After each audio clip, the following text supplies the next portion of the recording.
Hello, and welcome to the Dark Ages podcast.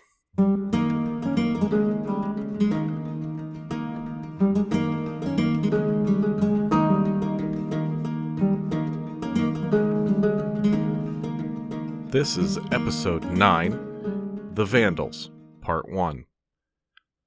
Look, I tried to come up with an interesting and engaging title, but nothing jumped out at me for this one, okay? I'll do better next time. Besides, Vandals, part 1. Simple, straightforward, easy to remember. Last time, I promised to explain why there were Germans in North Africa and what they had to do with Attila the Hun's relations with the Romans. And I will, eventually. This episode is going to be introducing the Vandals, the specific group of Germans who would eventually end up in Africa, and describe the roundabout route they took to get there. This shouldn't take as long as it did for the Goths, because so much of the groundwork has already been laid. Going back to talk Vandals also gives me a chance to talk about some aspects of Germanic life that I missed in those episodes about the Goths. So the first part will be narrative, the second will be some interesting stuff or facts or theories or educated guesses about what life was like in North Central Europe 1800 years ago. Should be fun. May end up being a collection of digression, but at least they'll be interesting digressions. I also have a small correction, which is probably silly for me to worry about, but it's been bugging me. Way back in episode 1, I mentioned a battle between the Romans and Goths under the leadership of Neva, at a place that I'd called Beroe. In my defense, that's what it looks like to an English speaker, but it turns out it is in fact pronounced Veria, because it's Greek, and my first guess about Greek words is never right. Anyway, it's a small thing, but I felt the need to mention it. Still not sure about the pronunciation of Neva, though. We will not be talking about the Huns today, or about the staggering arrogance on display from the Romans when they decided to ignore that treaty they had signed with Attila after getting totally waxed by him. Well, maybe we will a little bit, we'll see. What we are talking about today is a tribe that has been popping up here and there on the edges of the story since the beginning. It's time to bring the Vandals fully out on stage. So, back into the time machine again, to head back in time. Ready? The Vandals don't have a great ancient historian in their corner. There's no Vandal Jordanes making an effort to transmit the ancestral tale of his people. So in terms of origins and early events, we have to depend on Roman sources, which are not necessarily sympathetic or accurate, and archaeology, which is vague and hard to interpret. Just like with the Huns. What that means is that just about every statement I'm going to make in the next few minutes should start with, "it seems that," and end with, "but we can't know for sure." It is clear that the Vandals and Goths had been neighbors since the beginning. Both spoke Germanic languages of the eastern branch, and the few remaining snippets of Vandalic make it appear to be very similar to Gothic. You may remember from way back that the Goths probably originated in Sweden and crossed over to the Pomeranian shore of the Baltic Sea. The Vandals are believed to have arisen just next door, along the shores on either side of the Kattegat, that strait that separates modern Denmark from Norway and Sweden. Place names are often used for this kind of historical reconstruction, and we find clusters of names probably related to the Goths in southeastern Sweden, and similar clusters relating to the Vandals in southwestern Sweden, southern Norway, and the northernmost tip of the Jutland Peninsula. This kind of linguistic evidence, though, is very difficult to interpret and subject to all kinds of academic debate and caveats, so we're not going to go and wade any further into that. But it gives us a starting place, an Urheimat, to use a loaded and archaic term. At some time in the 2nd century BCE, for reasons unknown, the Vandals began to move from those Scandinavian homelands southward into the interior of Germany. They settled in the lands between the Elbe and Vistula rivers, along the Oder. The first mention of the Vandals in a Roman source is in Pliny the Elder's Naturalis Historia, which makes them the earliest attested East German tribe. In that work, they are grouped together with the Burgundians and the Gautones and a few other tribes. The Gautones, I failed to mention, are thought to have been the ancestors of the Goths, though the Romans didn't make that connection at the time. Later sources use the names Vandili and Lugi nearly interchangeably. It's possible that the Vandals were a constituent of a confederation known as the Lugi. possibly bound together by a shared devotion to a pair of twin gods called the Elk brothers, but all of that is extremely conjectural. The Vandals were separated into two broad tribal groups, known as the Hasdings and the Silings. Those tribal designations probably existed all the way back in their Scandinavian homelands, with the Hasdings believed to carry the name of a royal clan of Norway, and the Silings name relating to the island of Zealand in Denmark, which is Sjælland in modern Danish. But again, etymology makes this all just very educated guesses. Their arrival in Central Europe more or less coincides with the appearance of that archaeological complex I promised to tell you about, and that I have since learned how to pronounce just for the occasion. The Przeworsk, Przeworsk, named after the town in Poland where the most important finds were made. That culture seems to have slightly predated the veilbark culture of the Goths, and was gradually displaced southward by it. As it moved, it picked up influences from the existing Celtic, Latin, and Jastorf cultures, finally settling in two separate sections that maintained cultural contact with each other. The Goths also encountered and incorporated bits of the older Celtic cultures that they encountered. I just didn't talk about it at the time, because, well, Iron Age Europe is complex and mysterious. It may be that the Vandals were high-status members of the Lugian Confederation, and that internal conflicts led to a separation with the other East German groups. Both the Goths and the Langobards, who we will be talking about later, trace important parts of their ancestral foundation myths to battles in which they throw off Vandal domination. Whether these struggles were part of the Macromantic Wars or a separate conflict isn't clear. There's also confusion about where the Vandals stood in relation to the Romans in those wars. A historian called Peter the Patrician records that the Hasdings allied with Marcus Aurelius against the Marcomanni, while Eutropius lists the Vandals among the tribes defeated by the philosopher-emperor. It's possible that both are correct, and that different clans or sub-tribes of the Vandals took different sides in those complex and very destructive conflicts. Either way, the Marcomannic Wars brought the Vandals into much closer and more frequent contact with the Roman Empire. After the war, the Hasding Vandals settled on either side of the northern Carpathians and around the headwaters of the Tisza River, under Roman protection, though they were bound by treaty to keep their settlements at least 40 stadia from the borders of the Roman Dacia. That's about 4.5 miles for those of you not up on your Roman surveying techniques, and which, honestly, catch up. Be better, people. The Siling Vandals remained in the lands further to the north, along the Vistula and Oder rivers, concentrated in modern Moravia and Silesia. Now you might be thinking, Siling Vandals, is that why it's called Silesia? Unless you're thinking, where the heck is Silesia? In which case, check the map that I will probably link to this episode, I hope. Briefly, Silesia is a historical region mostly in southwest Poland, which is today centered around the city of Wrocław. But that question lets me mention another thing that I should have brought up earlier. I told you it was going to be the digression episode. If you asked a German historian about the Siling-Silesia connection, especially a 19th century one, he would say, absolutely, Silesia, named for the Siling Vandals. If you were to ask a Polish historian, he would say the region is named for a river and a mountain, Ślęsk, and that those names are derived from the Old Polish word sleg, which means wet or damp. The names are similar in just about all of the surrounding languages, so whatever the source of the region's name, it's very old. But this kind of nationally oriented historical debate is an issue that we'll run into from time to time when we're talking about these early Dark Ages, or the migration period. The German historians of the 19th century were very keen to construct a history of the Germans as a world historical force, on par with the Romans, and so tended to emphasize a heroic version of the movements of all the various tribes, as well as a unity among them that clearly did not exist. Slightly later, Slavic historians had similar goals, and all through Central Europe, where the German and Slavic populations have bumped up against each other, you can find these kinds of competing interpretations. I am not qualified in the least to weigh in on this particular one, and it is ultimately irrelevant to the story anyway, but it's something to be aware of. The first round of really serious historiography of the migration period took place when the romantic and nationalistic projects that all European countries were engaged in the 19th century, and that led to some arguments that were ahead of the evidence. The ongoing project of today's historians has been to correct some of those overstatements.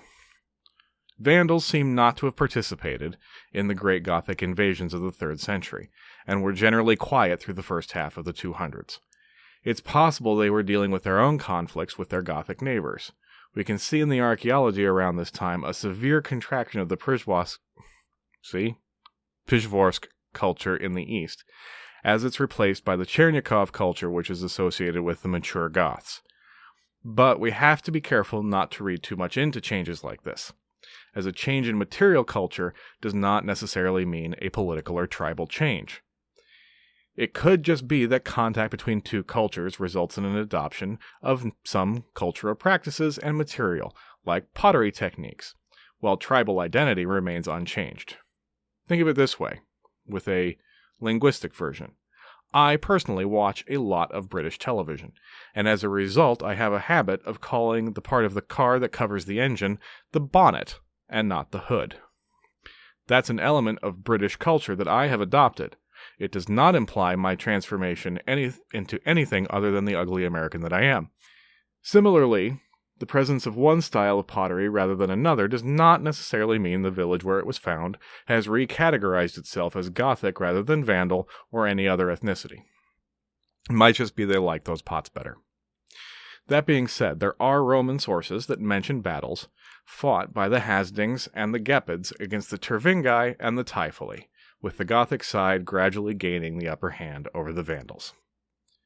In the 270s and 280s, Vandal fighters took part in a few raiding expeditions into Roman territory, usually as part of coalitions with Burgundians or other tribes.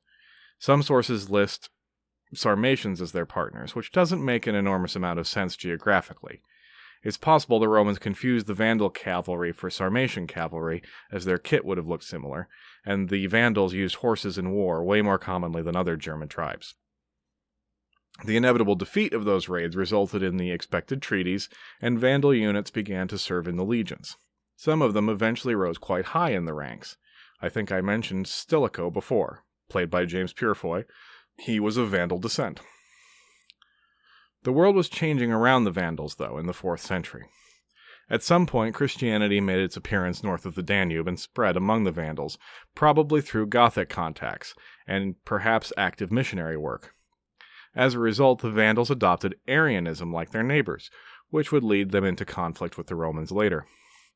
It's probable, as historian Torsten Jacobsen notes, that the theological differences between the Arian faith and the Roman Orthodoxy were too subtle to be of much interest to your average Vandal warrior. But being an Arian became part of the Germanic identity that set him apart from his Roman counterpart.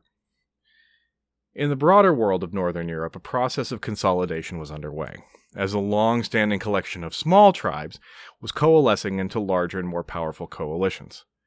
The tribes on the Upper Rhine became the powerful Alemannic coalition, along with the Thuringians and Bavarians, while those of the Lower Rhine became the Franks. In the north, the Chauci became the Saxons, and in the far northern ancestral lands of Scandinavia arose the Jutes and the Danes. All of this put pressure on the smaller population of the Vandals, who were already dealing with the increasing power of the Goths to their east. But, of course, none of this compared to the convulsion that arrived, riding pillion on the horses of the Huns.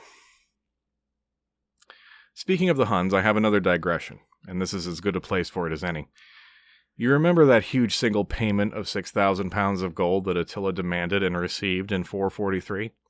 I had said that amount of gold would be worth around $130 million today, but that's a terrible way of comparing the currency value. Instead, I fished around for some better data on wages and currency, and here's what I came up with. A common soldier in the army at the time of Theodosius cost the empire about 6 solidi, or gold coins, per year. There are 72 solidi per Roman pound of gold. So, the lump payment made to Attila in 443, 6,000 pounds of gold, was equivalent to 432,000 solidi, enough to pay 72,000 soldiers for a year. So that puts the scale of the thing in a whole different perspective, doesn't it? I cobble all that together from a few different places. More than anything, it should give you a good idea of how hard it is to compare the two wildly different economies of the late Empire and the post-industrial economy of today. Nigh on impossible. I mean, $130 million in gold is a lot, but it's not paying thousands of soldiers for a year today. Anyway, long story short, I did some math. The domino effect triggered by the Huns' defeat of the Tervingi brought new pressure on the Vandals, as well as new partners. The Alans, you may remember, were an Iranian people who had been pushed ahead of the Huns along with everyone else. They seem to have been everywhere in this period, and very clearly not working with a unified agenda. When the Vandals made the decision to seek refuge inside the empire, driven probably as much by food shortages as by fear of the invaders, a large group of Alans traveled with them. The alliance seemed an odd one given the wide ethnic and linguistic gulf between the two, but it would last in some form or other for the next generation. Maybe they bonded over a shared love of horses. The Great Coalition left their homelands around 400 and moved west. They entered Roman Pannonia and plundered across the territory. It is unlikely they had any particular goal in mind other than finding safety and sustenance, and their route was probably determined more by the road system than any strategic consideration.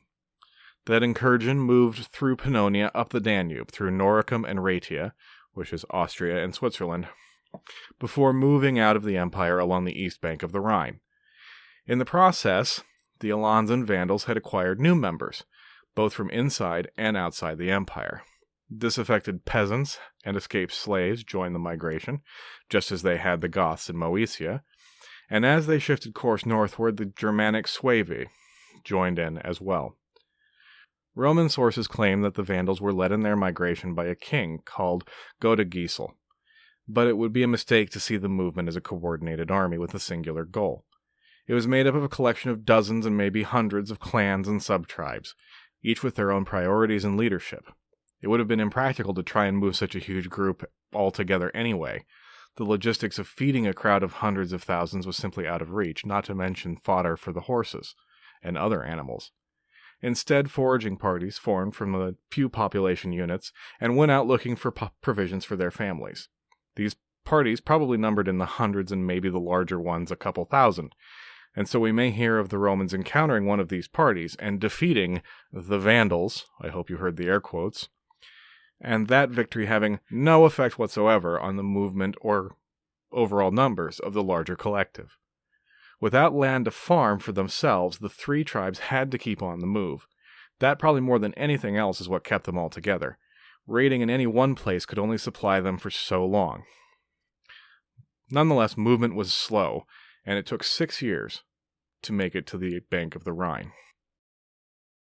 The Roman border defense system had adapted in response to the Gothic raids of the previous century. Rather than trying to stop barbarians at the frontier, the border forts would alert local commanders, who would mobilize the highly mobile field armies, which are mostly cavalry-based at this point, to come and meet the threat. The border forts would then prevent retreating invaders from leaving Roman territory with all of their stuff. This worked because, in general, the tribes were not very talented at siegecraft, and so would bypass the forts, rather than wasting time trying to take them. But by doing so, they left a series of strong points in their rear. So I'm sure you can see the problem here, though. The Roman defense strategy depended on strong, well-led, mobile field armies capable of responding to threats within their area of operation. There were a limited number of threats that could be handled at once, and if a commander pulled troops from one theater into another, like, say, Stilicho did, to assist him against both Alaric and Radagaisus's Goths, and in service of his own various power moves, the garrison troops would be left unsupported and completely unequipped to meet incursions of any size. So it was when the combined groups of Vandals, Alans, and Suevi arrived at and crossed over the Rhine in 406. Numbering in the hundreds of thousands, there was nothing the border guards could do, and messages were sent out to the landowners of Gaul: arm yourselves, because you're going to be on your own for a while. In Stilicho's defense, he had reached an agreement with the Franks of the Lower Rhine to assist in the border defense and the Burgundians in the Upper Rhine for the same thing. And the Franks did fight at least one battle with the oncoming Vandals. That battle is actually a little bit funny in the sense that we don't really know who won. A passage in Gregory of Tours' History of the Franks records that the Franks and Vandals fought a great battle in 408, in which thousands of Vandals were killed, along with their king, Goths, only saved from total destruction by the arrival of Elan allies. But Orosius' history, which was written much closer to the event, and which wasn't sponsored by a Frankish king, records a defeat for the Franks in that year, though it appears that Goths was killed either way. It's possible that two different battles took place and the chroniclers confused or conflated them, or it could be that Gregory was just happy to recount a Frankish action as a victory without too much concern about accuracy. The sheer weight of numbers of the oncoming mass meant that ultimately it mattered very little. St. Jerome is considered a reliable source for the Vandals' sack of Gaul, even though he was writing all the way away in Jerusalem at the time. He was impressively well informed through a vast correspondence network.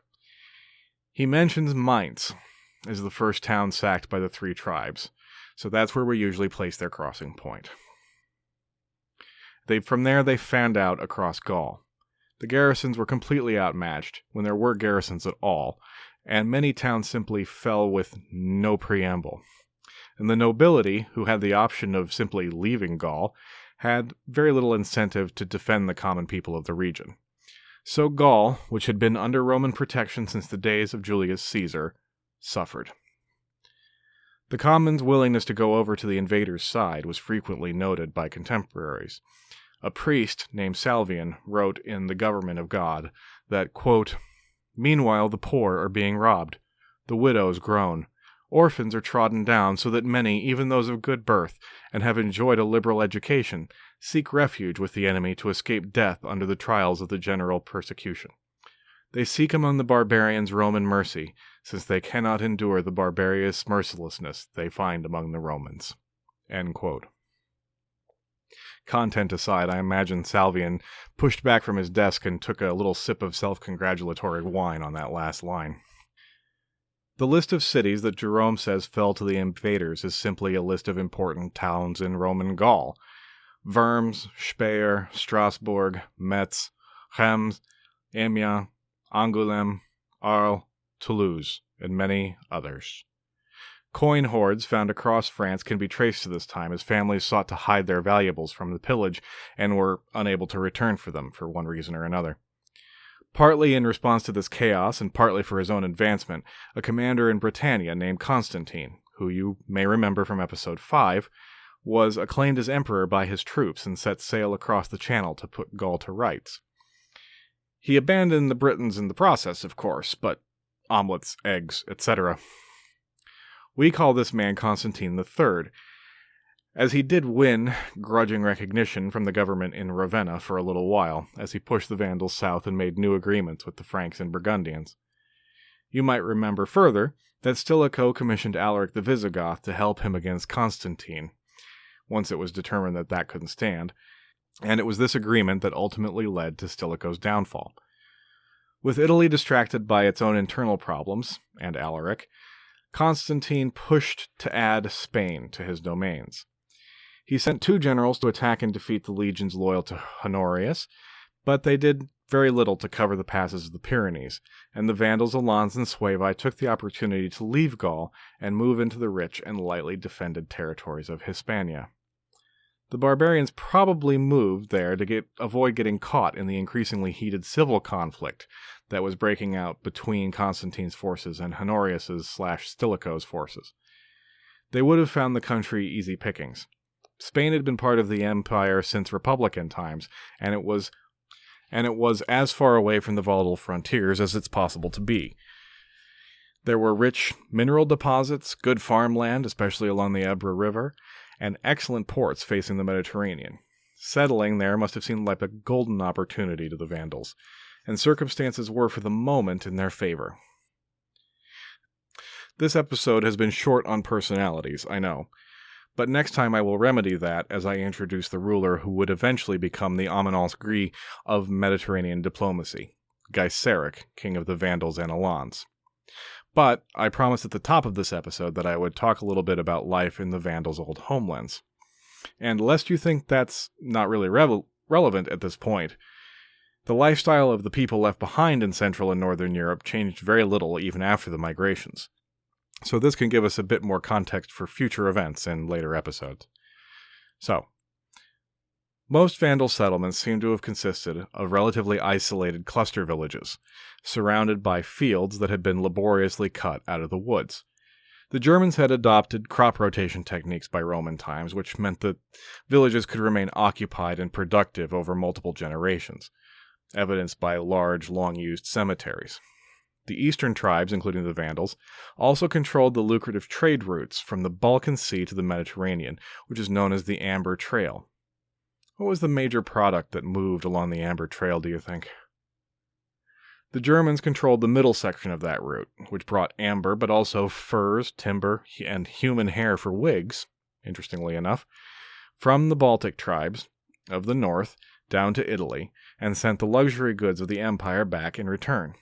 Technology and culture also flowed northward along those trade routes.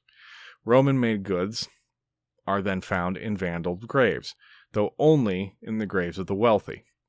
Romanness apparently did not penetrate very deeply into Vandal society, and the vast majority got along just fine with the things that they could produce for themselves or trade for locally. Local crafts included pottery, though the potter's wheel wasn't introduced until the 3rd century, and Vandal smiths were talented in both iron and bronze, with weapons production being highly respected, and finely made bronze brooches a frequent find in burials. The Vandals waged war against their neighbors, but these were mostly small affairs like cattle rustling and minor border disputes. Large-scale wars were rare. When he was out fighting, the Vandal warrior was more likely to be mounted than most of his German cousins, and primarily used the lance and a straight sword which had been adapted from the Roman spatha. Bows were used mainly for hunting, and small projectiles in general don't seem to have been a part of Vandal tactics, even much later in their history. Unlike Gothic burials, Vandals did provide weapons for their dead, so we have a good idea of their kit, especially a large number of distinctive conical shield bosses. I'll include links to a couple of galleries of Przeworsk artifacts in the show notes. Houses in these villages were generally made of wood, with turf or thatched roofs, and generally two-roomed. Some of them were half-sunk construction, with the middle of the house being excavated down about 2 or 3 feet and then lined with timbers. Similar construction would be found in Anglo-Saxon Britain 400 years later. If it ain't broke, don't fix it. The majority of the population spent their time growing and preparing food. Vandals and other German tribes grew a mix of cereal grains, vegetables, and pulses like broad beans. Like most humans through most of human history, cereals were the central pillar of the German diet. Cows and pigs could be kept in the woodlands, and sheep provided wool. I feel like it can be hard for modern people who have been raised in general prosperity to really grasp how tenuous life based on subsistence agriculture was and is. A single bad harvest or an outbreak of disease among the livestock could mean slow starvation. To take an example from a later period where we have better numbers, a farmer in 14th century England could expect every grain of wheat he planted to yield 4 grains when it was harvested. One of those grains would have to be held back for the next harvest, which leaves you 3 to feed your family and last the whole year. And maybe, if some is left over, sell it or trade it. By comparison, a modern farmer can expect a return of 26 grains to every one planted. It took very little to disrupt food production and trigger famine. Bad weather, just bad luck, could reduce that yield from 4 grains to 2, or, God's forbid, none. So it shouldn't be that surprising that the massive dislocations that followed the arrivals of the Huns would be enough to stoke fear of starvation, and the resulting migration and desperate behavior. Just by way of contrast, by the way, and to indicate how different the two tribes were, I'll give a quick sketch of the Alans, especially since there won't be much chance later. Just by way of contrast, and to highlight the diversity of peoples that were being pushed around by the Huns' invasion, I'll talk a little bit about the Alans, and also to give you an idea of how different the two peoples were. The Alans had been one of many pastoral tribes that occupied the steppes between the Black and Caspian Seas, possibly all the way over to the Aral Sea. Much like the Huns, there is evidence that the Alans had dealings with the Chinese early in their history, called the Yang Kai. That connection is actually firmer than the Hun-Xiongnu connection that we talked about. The Alans are first mentioned in Roman sources in the 1st century CE, and frequently raided the Caucasian provinces of both the Roman and Persian empires. They never really formed a cohesive group, though they were clearly numerous, and appear just about everywhere throughout the 4th and 5th centuries. Alan tribes, like the Huns and other steppe peoples, were semi-nomadic, and lived alongside their herds of sheep, cattle, and horses in wagons covered with birch bark. Ammianus Marcellinus spent some time describing the Alans like so.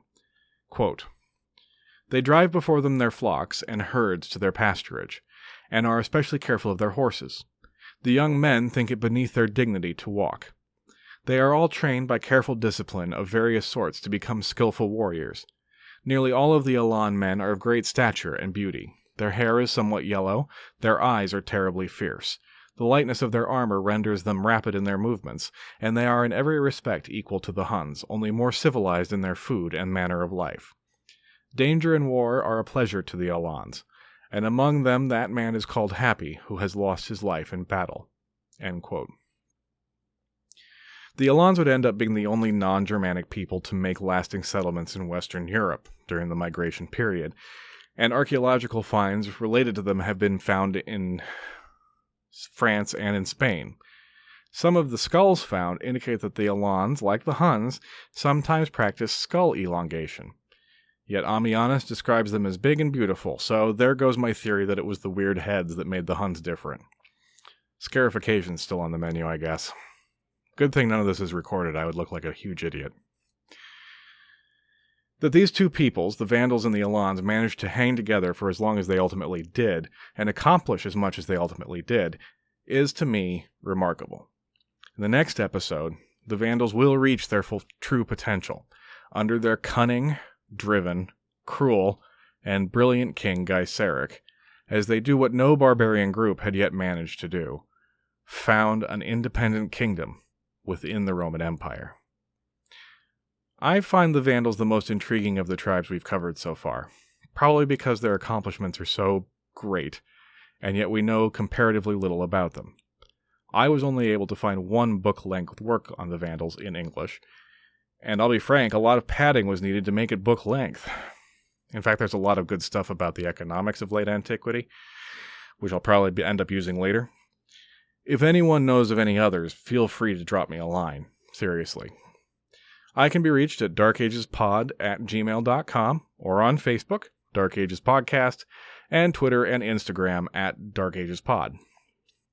Let me know about good books you're reading, or thoughts on the latest episode, or whatever your social media heart desires. Seriously, my need for feedback and validation is quite pathetic when witnessed in person. You can also encourage my unhealthy obsessions by rating and reviewing the show on Apple Podcasts, or simply by subscribing there, or wherever you get your internet-based infotainment. Ugh, that's such an awful word, isn't it? Infotainment. All right, now I am rambling. So, until next time, take care. Oh, and the book is called A History of the Vandals by Torsten Cumberland Jacobson, by the way. Just in case you're interested.